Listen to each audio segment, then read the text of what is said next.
Adriana, um convidado para a gente aqui no Jornal da Manhã, segunda edição. A gente fala agora sobre empreendedorismo. Como a gente tem dito bastante aqui, as micro e pequenas empresas serão as mais impactadas diante da pandemia do novo coronavírus. E sobre isso a gente conversa então com o gerente de política industrial da Confederação Nacional das Indústrias, João Emílio Gonçalves. Como vai, João Emílio? Obrigado pela participação. Prazer tê-lo aqui na Jovem Pan. Bom dia, Vitor. Muito obrigado pelo convite, um prazer. Ô João, quais as estratégias para a micro e pequena empresa? Tem algo que elas possam fazer para aliviar esse impacto, para diminuir o prejuízo que elas devem ter durante esse período da pandemia? Muito bom, Vitor. Tem várias coisas que elas podem fazer. A gente tem visto na CNI, a gente tem atuado tanto na proposição de medidas para melhorar a situação das empresas, para ajudar elas a passarem por essa crise agora, e também tem desenvolvido alguns instrumentos para apoiá-las nesse processo. A gente tem visto várias medidas novas sendo anunciadas. É importante que elas acompanhem, que elas saibam para que essas medidas funcionam, como que elas podem ser usadas da melhor forma possível, e a gente também tem feito uma série de ações na área de crédito. A CNI, em parceria com 20 federações de indústria brasileiras, tem uma rede de núcleos de acesso ao crédito que tem o objetivo de dar informação e orientação para a empresa sobre quais as melhores linhas, como que ela consegue ter acesso a essas linhas e que nesse momento são tão importantes, principalmente na área de capital de giro. A gente também tem divulgado uma série de informativos, a gente tem feito boletins, alguns a gente já fazia antes, alguns a gente desenvolveu especificamente para o contexto da crise, com uma periodicidade mais frequente, porque as medidas têm saído, as empresas têm urgência para conhecer esses instrumentos.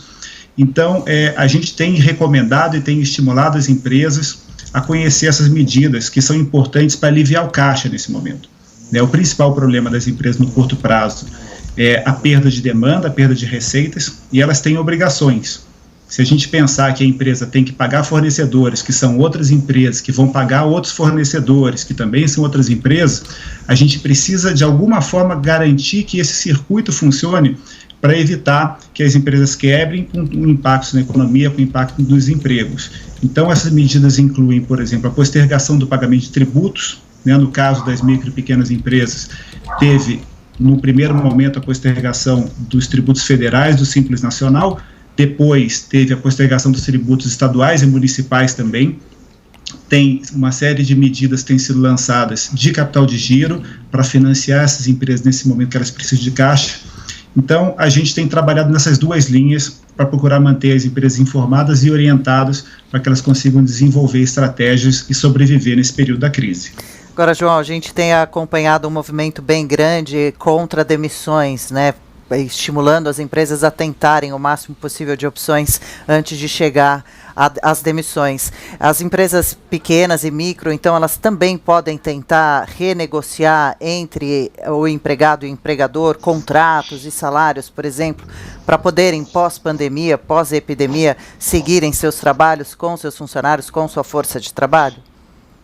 Perfeito, Adriana. Elas podem também, e isso é muito importante. A gente sabe que trabalhadores qualificados, as empresas levam tempo para formar, e no momento da retomada vai ser importante ter esses trabalhadores nas empresas. Então tem um impacto não só do ponto de vista social, mas tem um impacto econômico muito forte, que justifica todas as medidas necessárias para preservar o emprego nesse momento. As empresas tiveram dois momentos diferentes, um primeiro que regulamentava como que podiam ser feitas algumas medidas de gestão ali do trabalho no primeiro momento, como, por exemplo, o home office e outras medidas que era preciso ter mais segurança jurídica, saiu uma medida provisória sobre isso, e um pouco depois saíram essas medidas de preservação do emprego que estabelecem a possibilidade da redução de jornada e o apoio do Estado para cobrir parte dos salários dos trabalhadores. Isso está disponível tanto para as grandes, quanto para as médias, quanto para as pequenas empresas. A gente também tem divulgado bastante informação sobre isso para orientar o empresário nesse momento.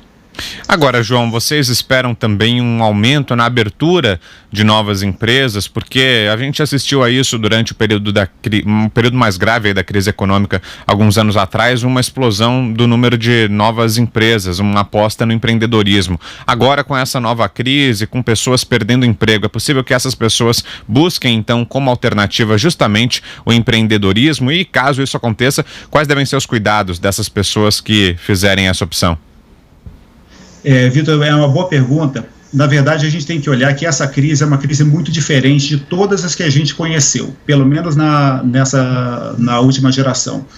Porque se a gente pensar na crise ali de 2008, ela foi uma crise importante de demanda, foi uma crise mundial também, mas ela não tinha o fator do isolamento que a gente tem agora. Então, naquele momento, algumas medidas de estímulo à demanda, elas tiveram um efeito bastante rápido.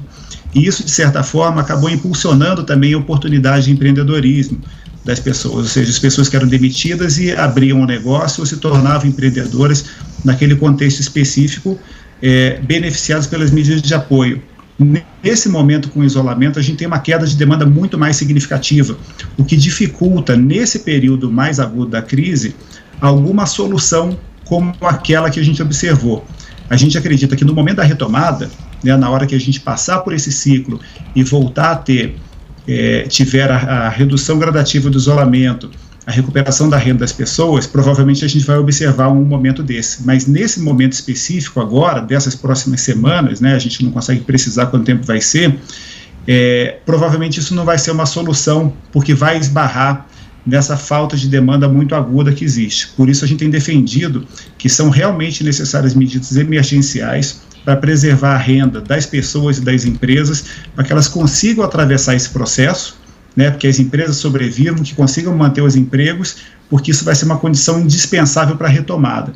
Se as empresas ao longo desse processo quebrarem, chegarem no final muito endividadas, você conseguir fazer uma retomada a partir desse momento é muito mais difícil do que se você conseguir preservar minimamente a capacidade delas de resistirem. Ô João, e dá para dividir em setores? Tem algum segmento que vai ser mais afetado dentro das micro e pequenas empresas? Algum segmento deve ser mais afetado?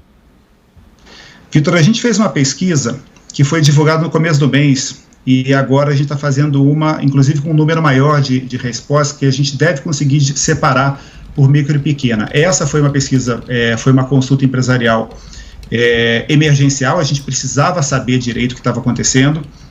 E ela ficou aberta há muito pouco tempo, a gente não conseguiu, com as respostas, separar em segmentos.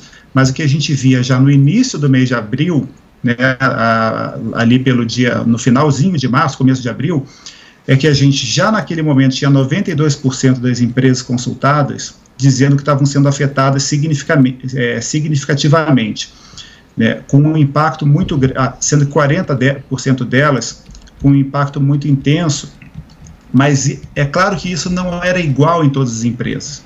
Quando a gente olhava para a produção, 81% dessas empresas diziam que a produção tinha sido ou interrompida ou reduzida, mas tinha uma fração pequena delas que tinha experimentado um aumento da produção, aumento de demanda, que são exatamente as empresas que fornecem os bens essenciais para o combate ao coronavírus, na área de equipamentos médicos, máscaras, produtos de limpeza, desinfetantes, álcool gel. Então tem um pequeno contingente da indústria que está muito ligado a essas ações de combate que em alguns casos viram a demanda aumentar, mas para praticamente todo o resto delas a demanda caiu bastante, para algumas de forma muito significativa, algumas paralisaram a produção, algumas só reduziram a produção, mas o impacto é sentido pela grande maioria, a quase totalidade das empresas brasileiras do segmento industrial.